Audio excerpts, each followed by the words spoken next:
Good afternoon, everyone. Thanks so much for joining us for another Post-Executive Council media briefing.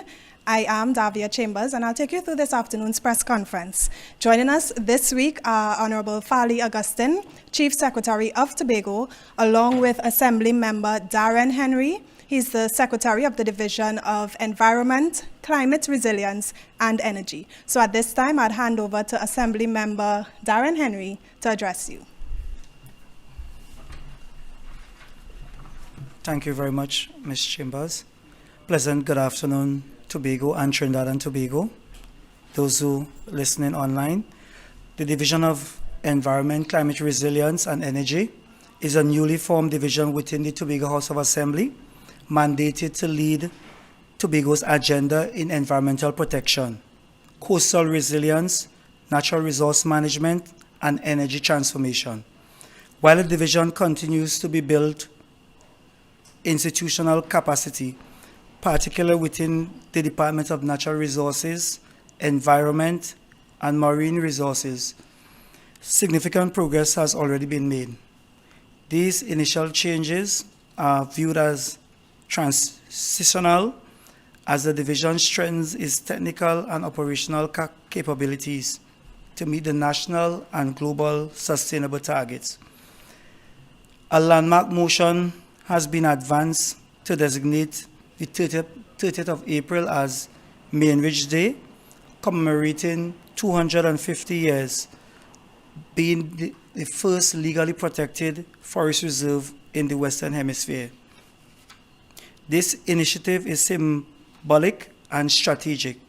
It reinforces Tobago's environmental leadership while deepening public awareness on the importance of forest conservation, water security, biodiversity, and climate resilience. In celebration of the 250-year anniversary, we in the division, we'll be doing an official opening ceremony at the Mainridge Orientation Center. We'll be doing a school mural competition, historic reenactment of the 1776 parliamentary debate that occurred 250 years ago, bird banding exhibition, and guided tours. We'll do a cultural parade and a time capsule initiative.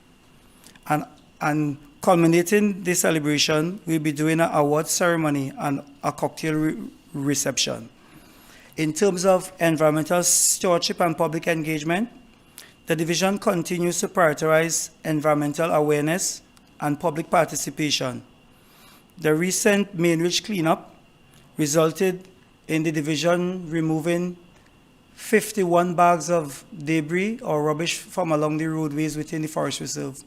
A few years ago, we removed 30, and then it went to 40. So there is clearly a pattern, clearly more work for us to do in terms of changing the behavior among residents on this island, because it appears that there's an increase in fly tipping annually. In terms of coastal erosion represents one of the most significant environmental and economic threats facing Tobago presently. As we might be aware, 70% of Tobago's population resides in coastal zones, while nearly 90% of our tourism infrastructure is located along the coastline also. As such, coastal degradation directly impacts livelihood, national revenue, and community safety. Some of the key drivers of this coastal erosion are sea level rise, which is linked to climate change, increased storm intensity and wave energy, disruption in natural sediments system, and historical ongoing human activity along our coastal shores. Observed impacts include loss of beachfront at key tourism sites, flooding and damage to critical road networks, increased vulnerability of coastal communities, and degradation of natural coastal defenses such as reefs and mangroves.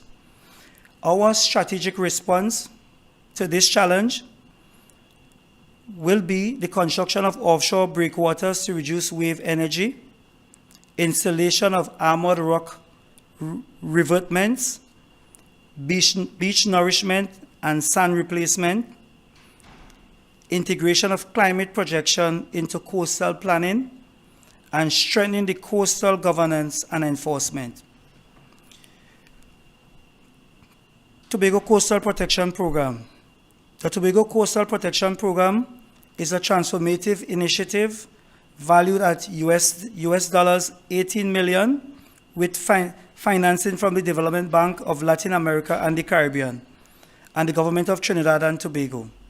The objective is to enhance coastal resilience, protect infrastructure, and support sustainable tourism development. The priority areas are Pigeon Point to Sandy Point. The activities that will be taken: beach restoration and nourishment, offshore breakwaters and revetments, and support infrastructure for fisherfolk. Another area, Grange Bay, reconstruction of seawall and coastal roads, development of boardwalk and recreational facilities. In Plymouth, Back Bay, coastal stabilization and slope protection, restoration of recreational and heritage spaces. Expected outcome: direct benefit to approximately 43,000 residents, protection of key tourism assets, and strengthening climate resilience and infrastructure. In terms of climate resilience and innovation, the division is advancing the rollout of a loss and damage toolkit across 4 communities here in Tobago. This initiative is in collaboration with Climate Analytical Caribbean, will strengthen Tobago's ability to assess and respond to climate impacts at the community level.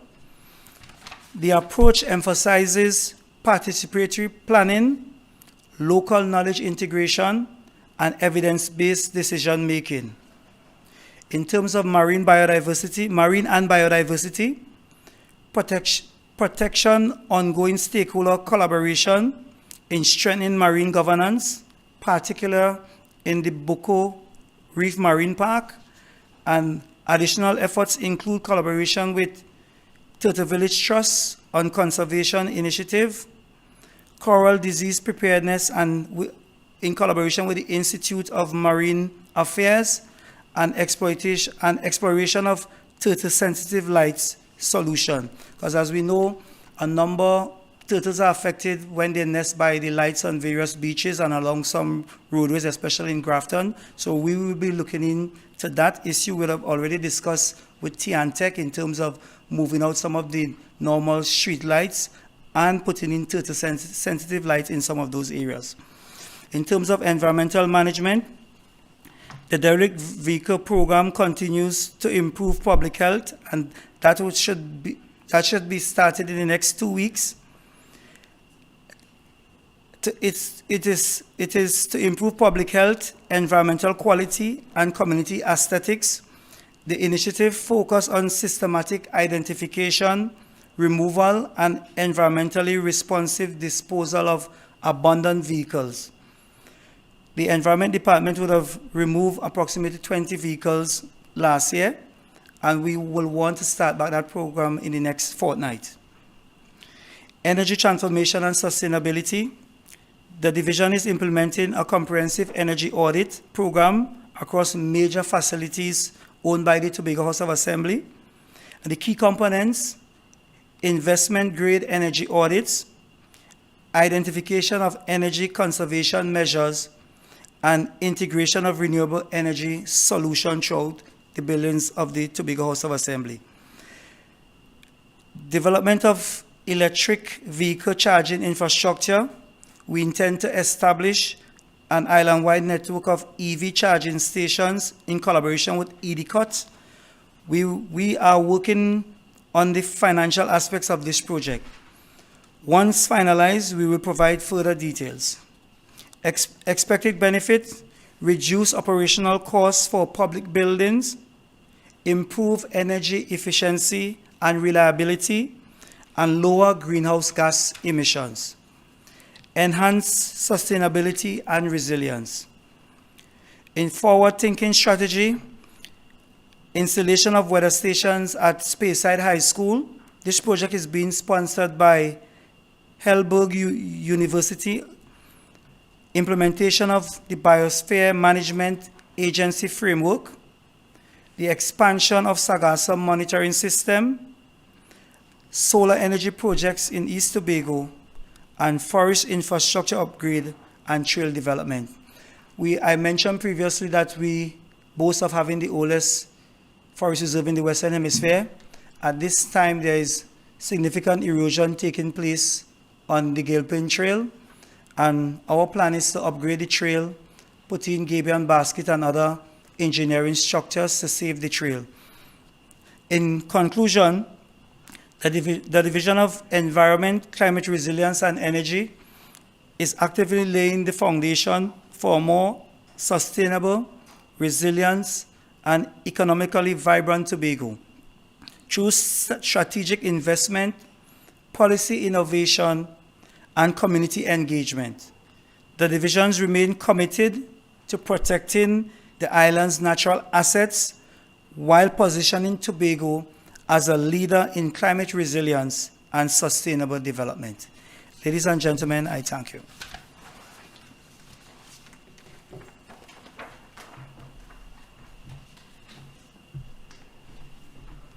Thank you, Assembly Member Darren Henry, for providing those updates.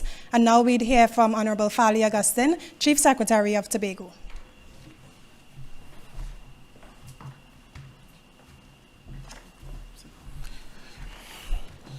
Good afternoon, Tobago. Good afternoon, those of you who are joining us from around the diaspora. There are just 5 quick things I wish to bring to your attention at this time. The first is we want the entire island of Tobago this week to just celebrate with Miss Olive Williams of Waif Street in Bagatelle. Why are we celebrating with Miss Olive Williams? Is because Miss Olive Williams is currently the oldest resident on island, and she turned 103 years old this week. And so we just wish to give her a shout out and celebrate with her. Second issue I want to bring to your attention is just to point out that the Executive Council approved and support is already released to our 39 Tobago Carifta athletes. All 39 of our athletes are allocated a grant of $3,000 this year. And this is the Tobago House of Assembly giving additional and special support to our Tobago athletes. 39 of them, $3,000 each.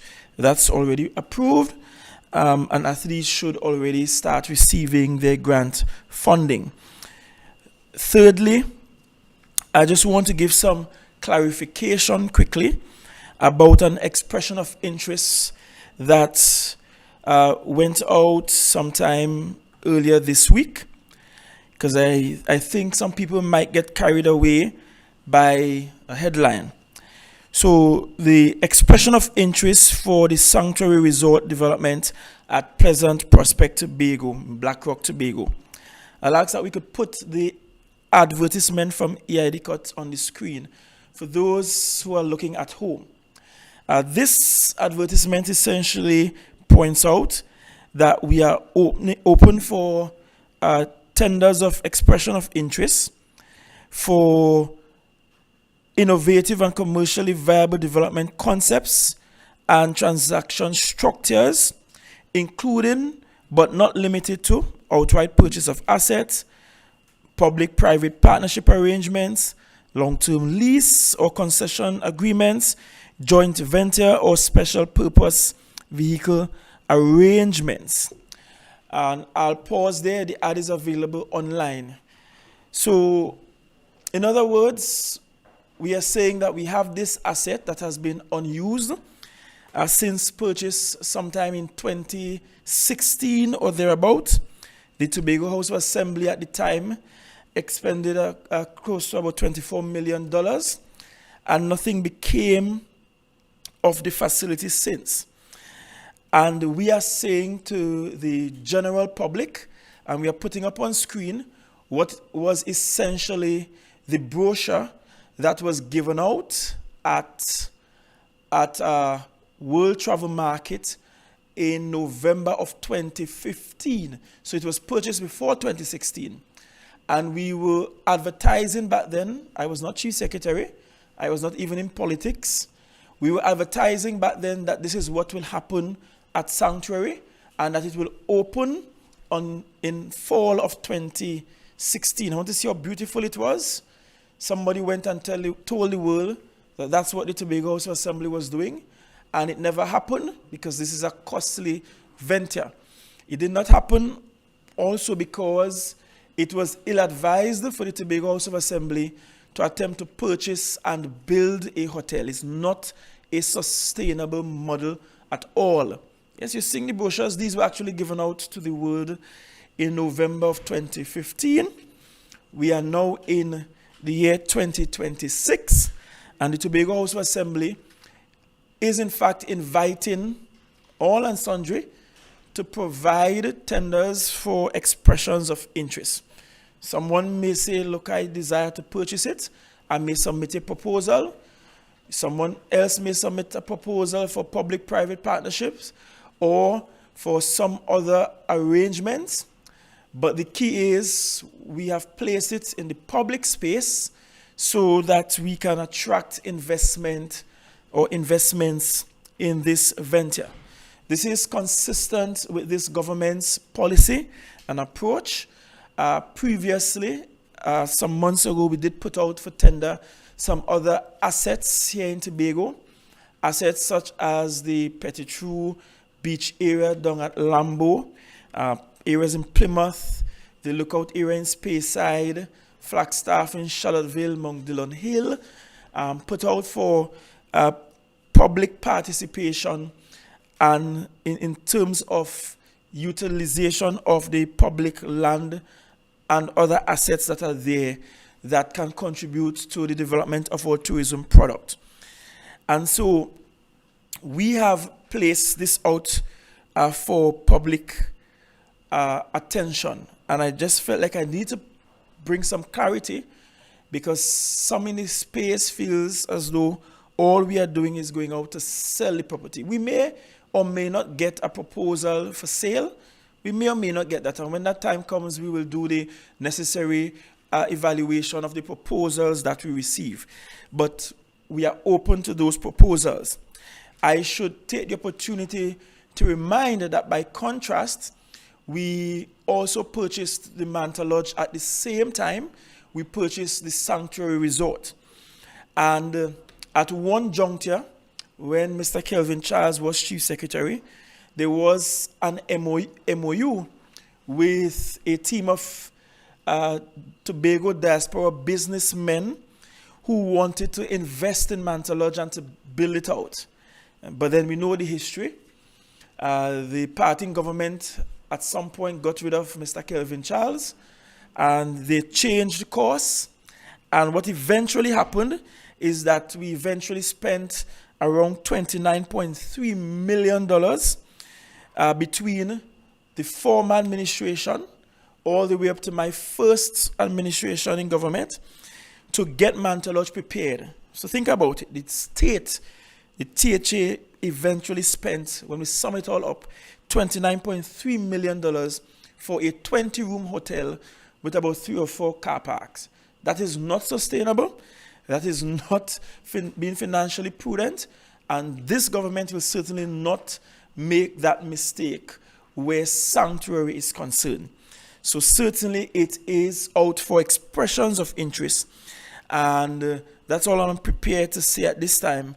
When EIDCOT, who are the project managers, receive those expressions of interest, they will do evaluation, They will do a report and they will make recommendations that the executive must consider. The next issue I just wish to bring to your attention is that I'm sure you have seen some chatter in this space, but it is more than confirmed that the radar assets belonging to the United States government and the U.S. Marines who were here, that they, for the most part, have left the island, and those that have not left the island as yet are probably on their way out of the island. And that is actually consistent with what the Tobago House Assembly was told before, that it will be a temporary arrangement. The Prime Minister at one point did point out that March was going to be the date, and she did point that out publicly. I don't think anybody listened to that. So there are no surprises that the radar and the U.S. personnel left the island or are leaving the island. That was in fact said from day one, that it will be temporary. It's just interesting that when they were here, people made noise, should they be here or not? When they're leaving, people make noise, why they're leaving. But that's humanity for you. And the final thing I wish to bring to your attention before we take questions is just a reminder, it's already in the space, that Dodds Diving is back after a successful pilot in 2026. This year it will be held on May 23rd, 2026. And we are asking the community of Charlottesville and environs to begin preparing yourselves. Ensure you have enough food and drinks to sell as you play host once again to this activity that drew large crowds to the Charlottesville area. Last year we had large crowds on the beach. We had flotillas making their way up into the Charlottesville area as people paid attention to what's happening there. I was advised yesterday evening by the Secretary for Tourism that while this is happening, the week prior will be the fishing tournament in Charlottesville.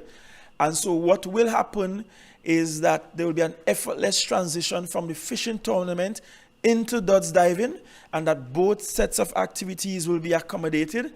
So Charlottesville, your hand come in the month of May. You have plenty enterprise that you can engage in the month of May, both for domestic tourism and international tourism.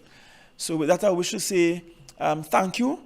I'll hand over to the press secretary now, and we'll field the questions from the media that's here online and or in person. Thank you very much.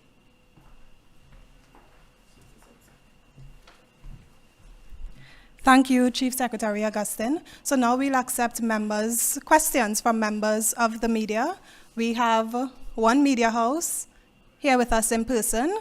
The ones online, as usual, you just indicate by raising your virtual hand, and we will accept 2 questions per media house in the first instance.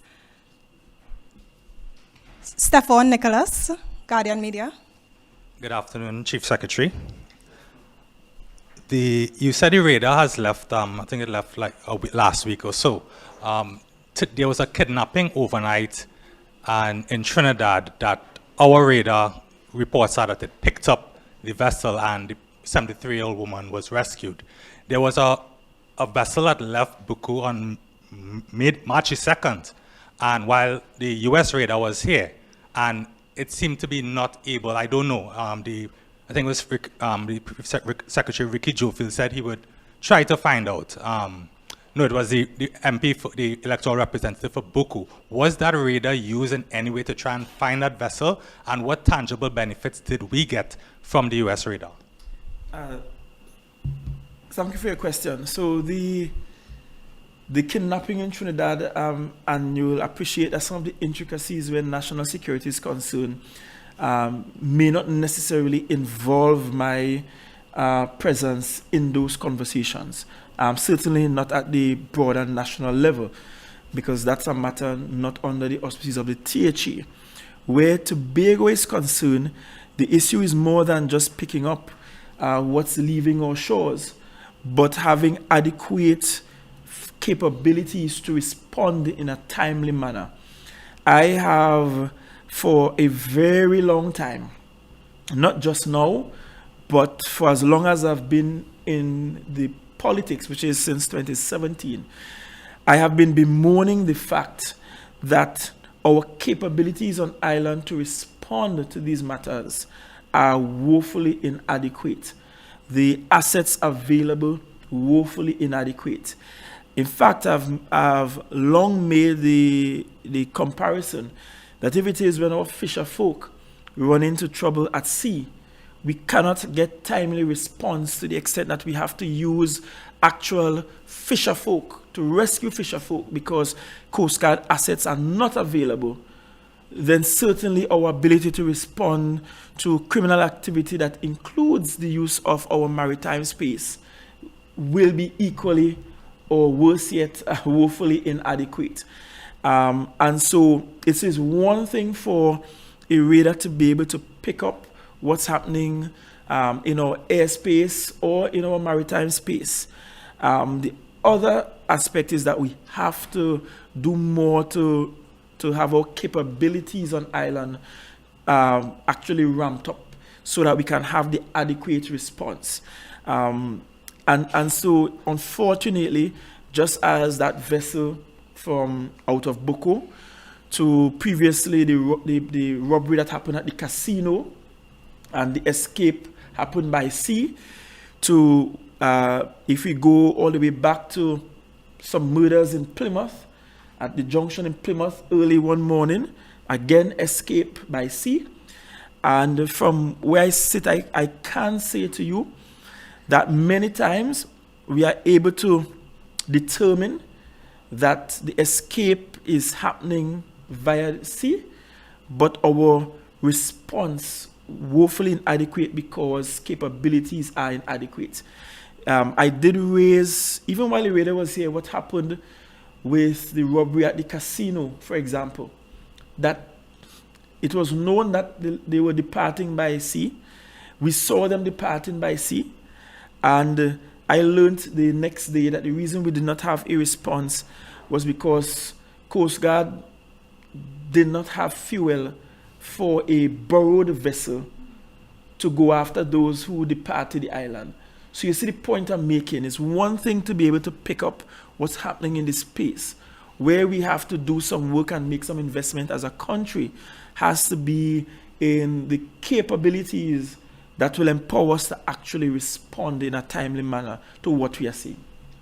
If I'm hearing you correctly, Chief Secretary, you're saying that U.S. radar was not necessarily the right tool for our needs. Because I'm reading from the website Northrop Grumman, which is the manufacturer, and it notes its advanced capabilities to detect, track, and target sophisticated airborne threats.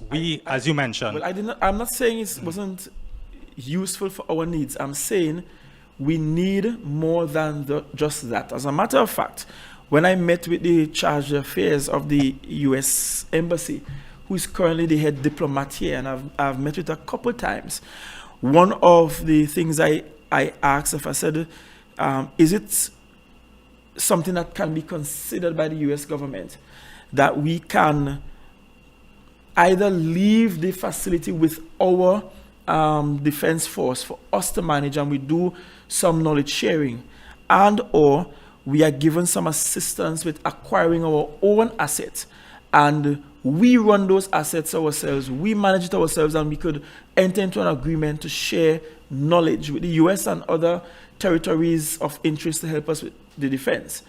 But what I'm in fact saying, we have to be able to do two things. We have to be able to identify where the criminals are going, as in seeing them literally, seeing them departing our shores or coming.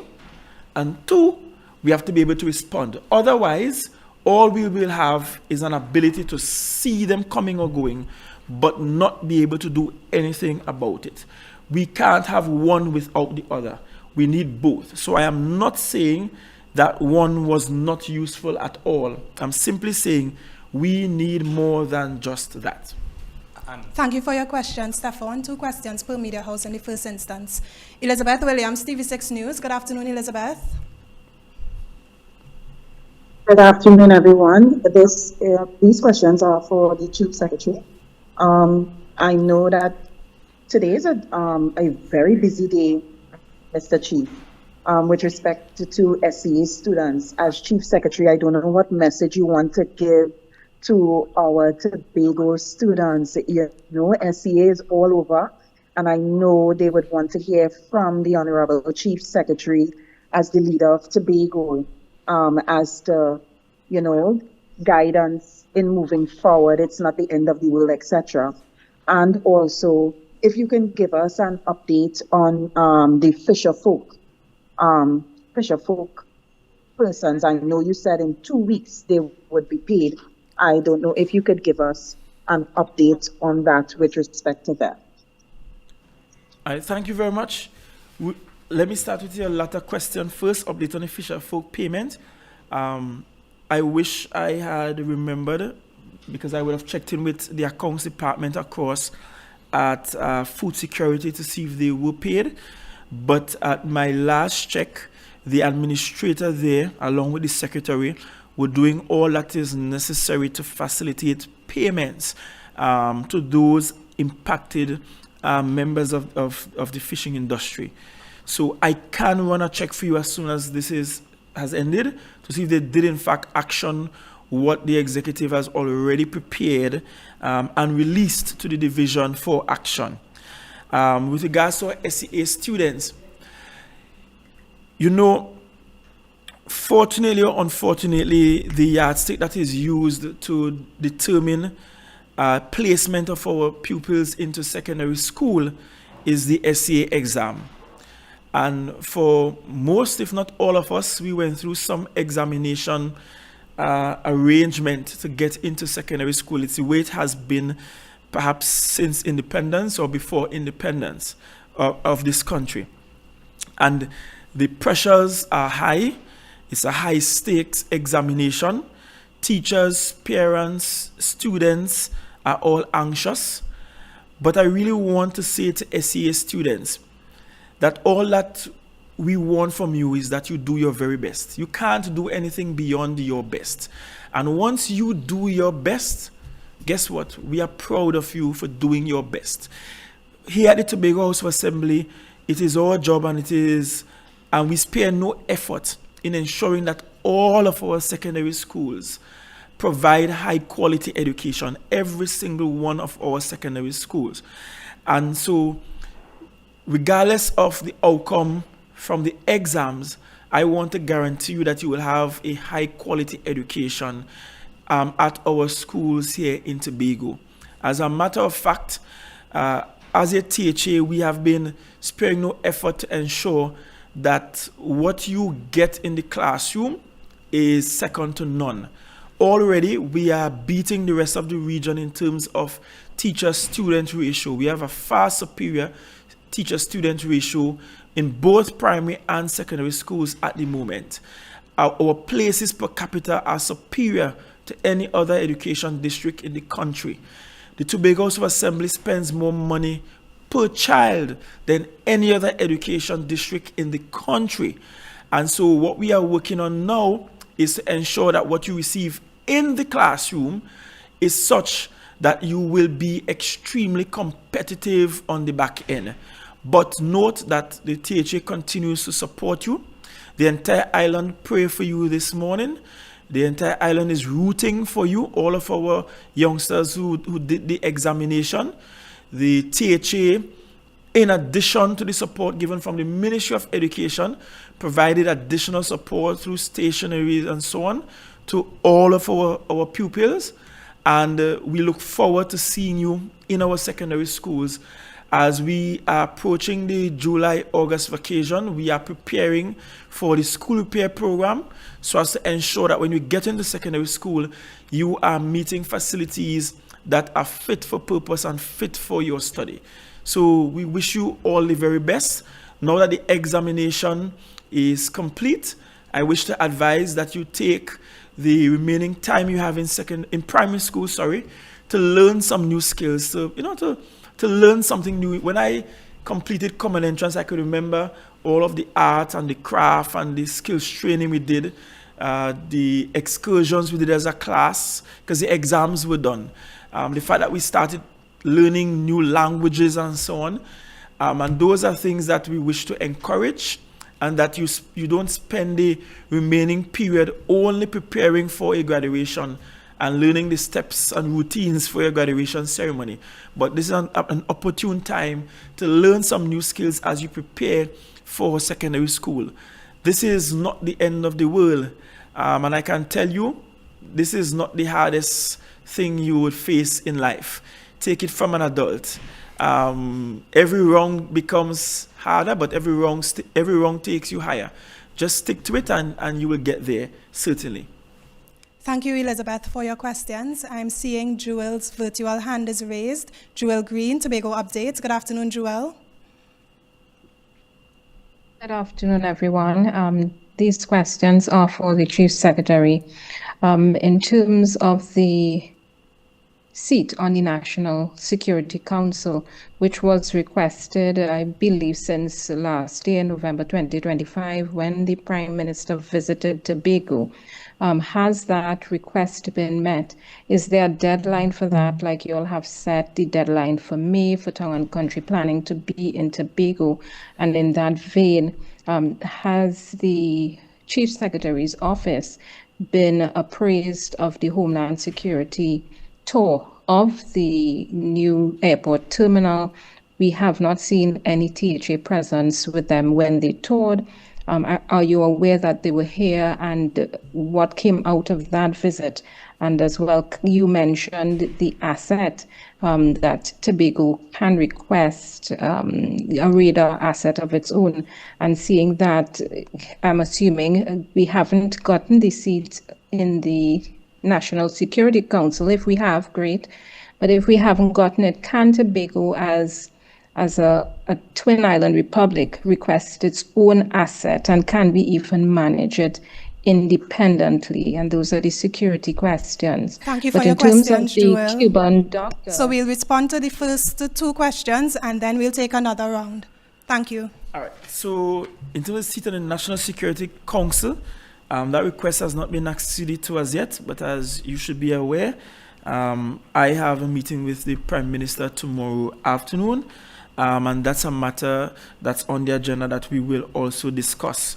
In terms of the request for the asset, I wasn't just requesting that asset for Tobago, I was requesting that asset for Trinidad and Tobago, because I think it is important that we have capabilities to see what's happening around us.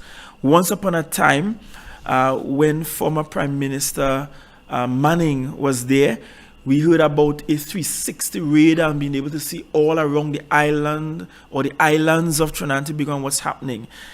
Clearly, that has not worked, did not work.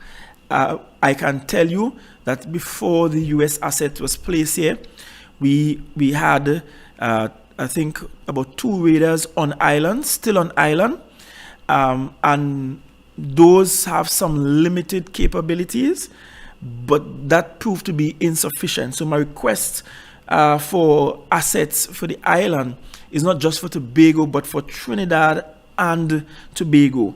Your question about Homeland Security touring the new terminal, yes, I was aware that they were coming to tour the new terminal. Their tour of the new terminal is to ensure that security assets are in place for operation at the new terminal. I can tell you that I have been at the terminal without camera crew and photos no less than about 4 times in the last 2 weeks, because the Tobago House of Assembly is working closely with the Airports Authority to have the necessary build out for the terminal. At some point, we will consider perhaps doing a guided tour with the media to see what is actually being handed over from NITCO to the Airports Authority.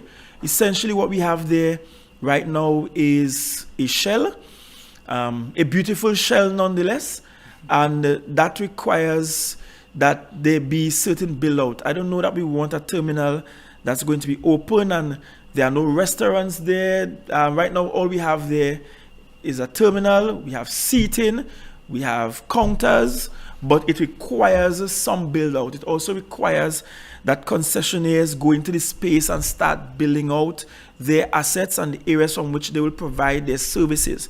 So the Tobago House of Assembly, in keeping with the 5th schedule of Act 40 of 1996, we have been working closely with the Airport Authority.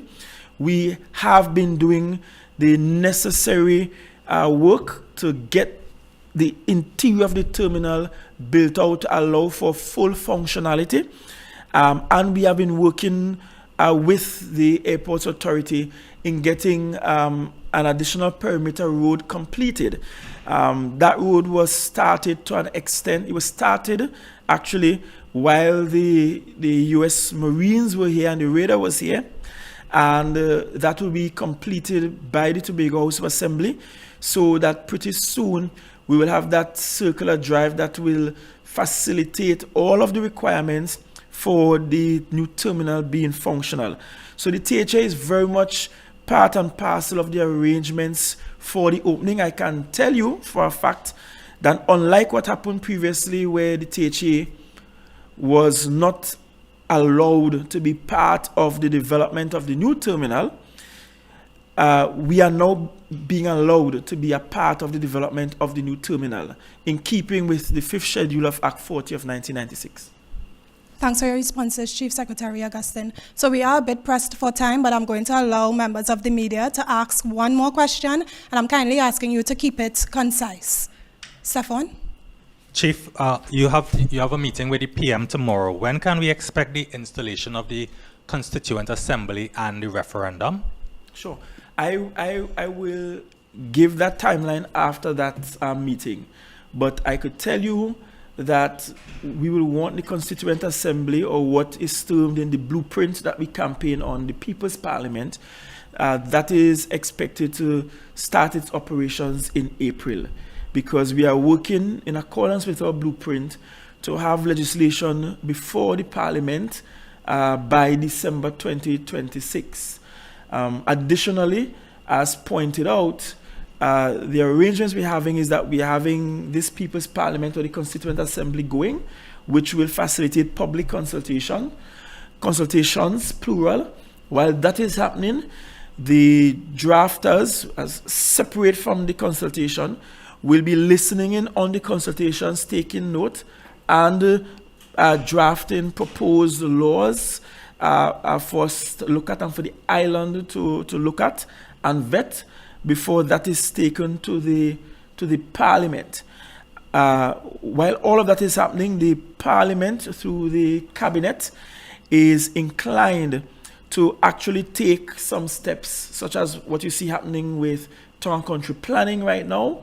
And in fact, before I go to Trinidad tomorrow, I'm meeting with the Minister of Planning in the morning, and that's the minister who has responsibility for Town Country Planning. So he will be on island here in the morning.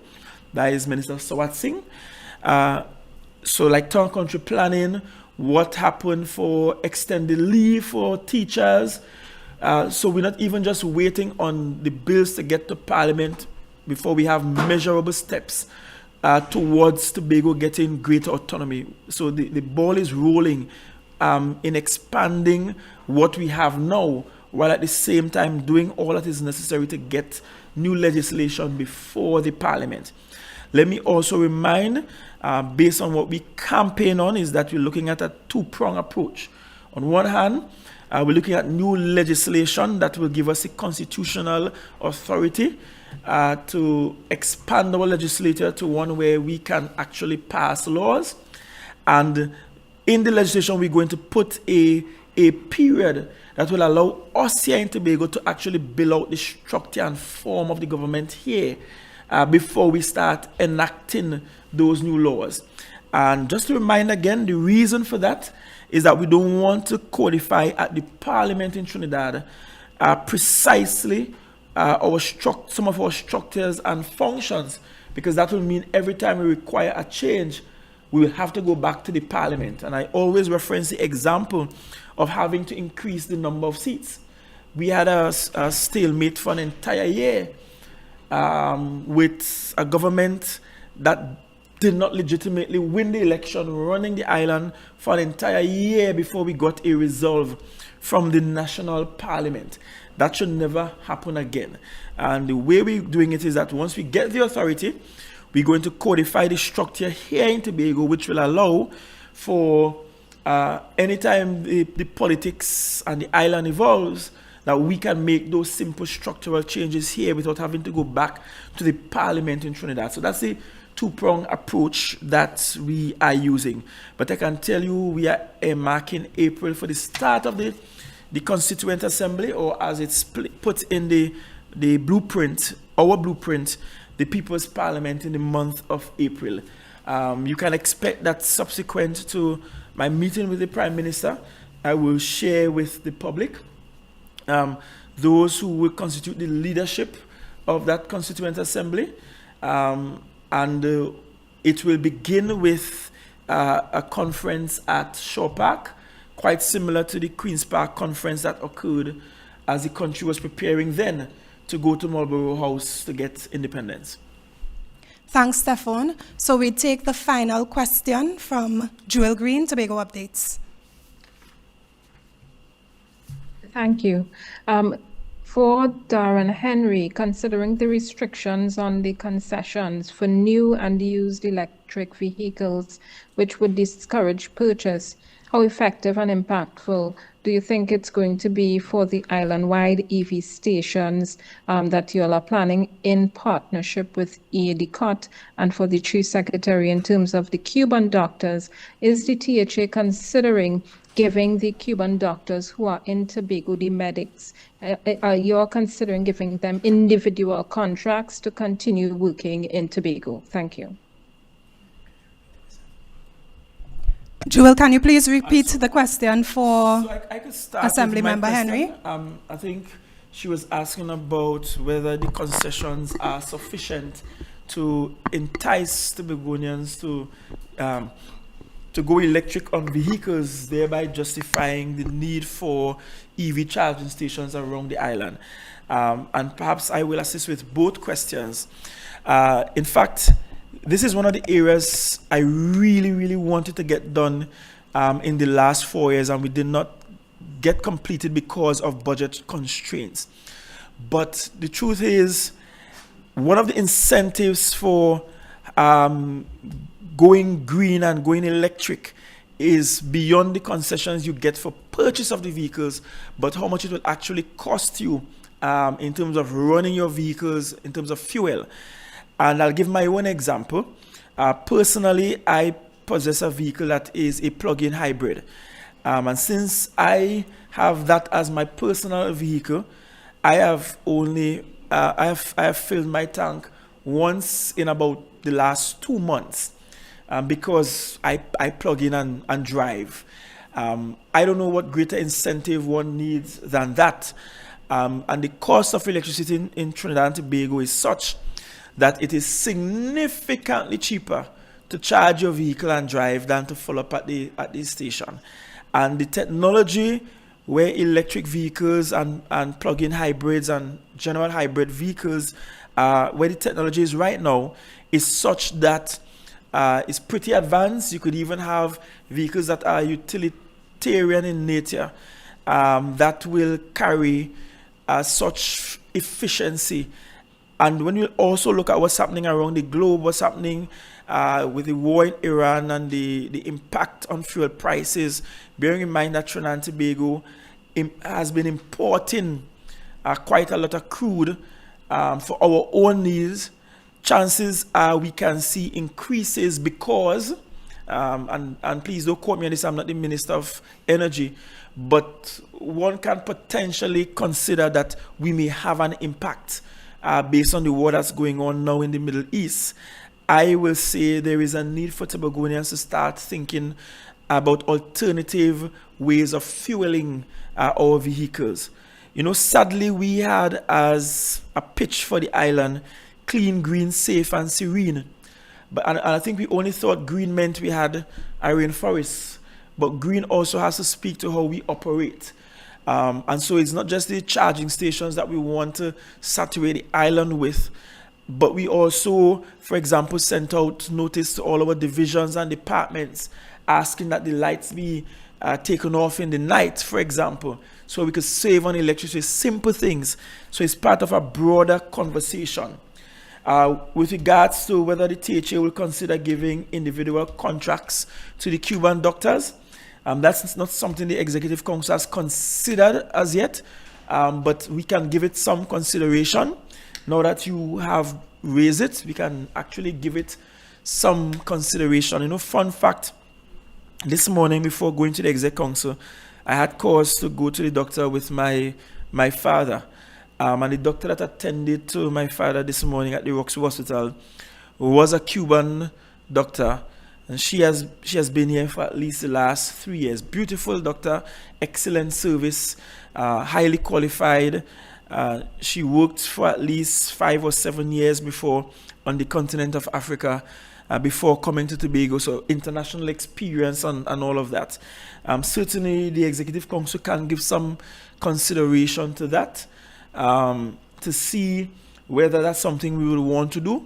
As you may be aware, given some authority we have in the 5th schedule, the THA, and in this instance through the TRHA, has always had the liberty of issuing contracts for employment in the medical field, and we'll give it some consideration. We have not considered it. It's not something that has crossed the desk of the Executive Council, to be honest. And so I will put it on the agenda for the next Executive Council meeting, and we can have some discussion. Of course, we'll have to look at impact to see whether we have so many Cuban doctors here that if they leave, that there is a negative fallout. We have to, there are several things we have to consider in all of this in order to have this conversation.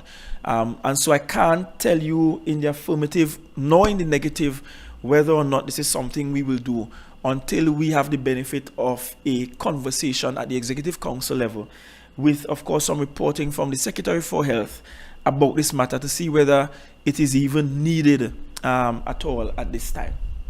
Thanks, Honorable Augustine, for your responses. Thanks, Joel, for your questions. I saw that you squeezed in another question, but I know that Honorable Augustine appreciates the members of the media so much that he would still respond. Thank you anyway. So at this time, let me say thanks to Honorable Augustine and Assembly Member Darren Henry, Secretary, for their presentations. Thank you, members of the media, for your questions. On that note, that's how we end this week's Post-Executive Council media briefing. Remember to stay updated. You can follow us on Facebook at Office of the Chief Secretary and on Instagram at OCS_THA. I'm Davia Chambers. Have a wonderful afternoon.